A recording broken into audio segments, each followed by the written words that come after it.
Welcome back to a new edition of Driving with Dan. This one's going to be a little different, not so much biblical, just some observations on the future of, well, just the future.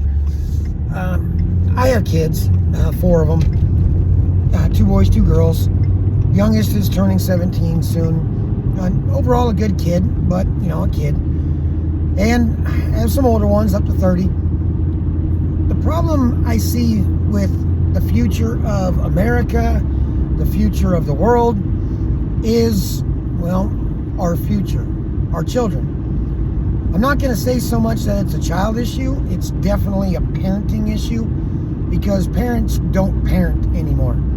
They befriend. They're their child's best friend. I love them, so I can't reprimand them, or if they do, it's not something that sticks.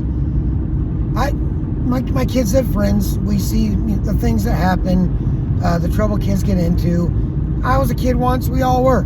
We all know what we've done. But we also know how we were corrected.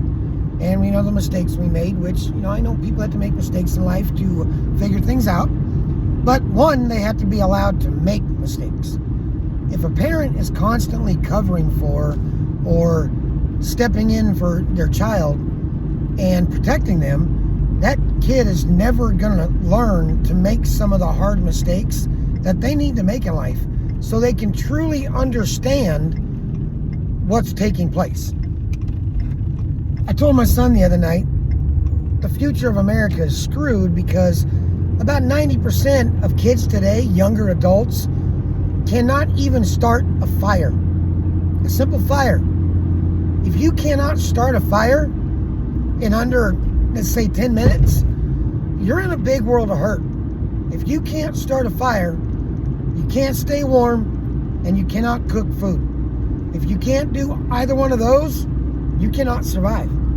So the basics of life, starting a fire, are as unknown to the future of society, future of America, the future of the world. That's just one example. Kids today, the younger generation, because their face is buried in an electronic device that thinks for them, they don't have imaginations like we did growing up. We spent our time outside, we made up games, we had to. Otherwise we were sitting in a house full of boredom, or we had some board games. But even board games, sure, we got to use our imagination some. But kids today don't do that. Their imaginations are taken away from them by electronics, by video games, their telephones, I shouldn't even call them telephones, the computer, whatever electronic device they're on. I know when they first came out, I got caught up in it. Man, this is great. This will help my kid learn something. And some of them do. But when you spend too much time in front of an electronic, it really takes your imagination away. You no longer have to think about things. You don't have to try to figure something out. The computer will do it for you. What if you don't have access to that? What if you're out somewhere, no service, no nothing, and you got to figure something out?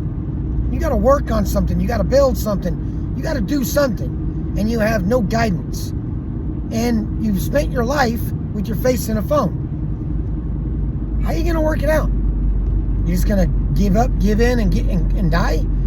The problem that I see is that the younger generation, when tasked with something, when they run into a problem that they weren't told about, they don't sit there, and I'm not saying all of them, but the majority, they don't sit there and try to figure things out. They actually just stop. They quit. They give up. And they go back to whatever. There's no time taken to look at the problem, use their mind, and work it out. They don't even try because, I wasn't told this. When I was in the military, I had a few guys that worked for me or I worked with that they were kind of the same way. They were great guys, great sailors, but man, they did nothing more than what you told them. So you had to be very specific when you talked to them. Once you learned it, you're like, all right, I know this person, I got to lay it out for them. And if you laid it out step by step, they would do it. But if you missed something or something or some problem arose, they were done. They would stop. They had no problem solving skills. And the future of society in general has no problem solving skills. And folks, this is a problem, because problem solving skills come from parents. When we task our children to do things and they don't do it correctly, you don't go behind them and finish it for them. You correct them and you make them go back out and do it again. If they get grumpy or whatever, or if they mess up and they got to start all over, fine. But the hope is they will learn that lesson and not do it again.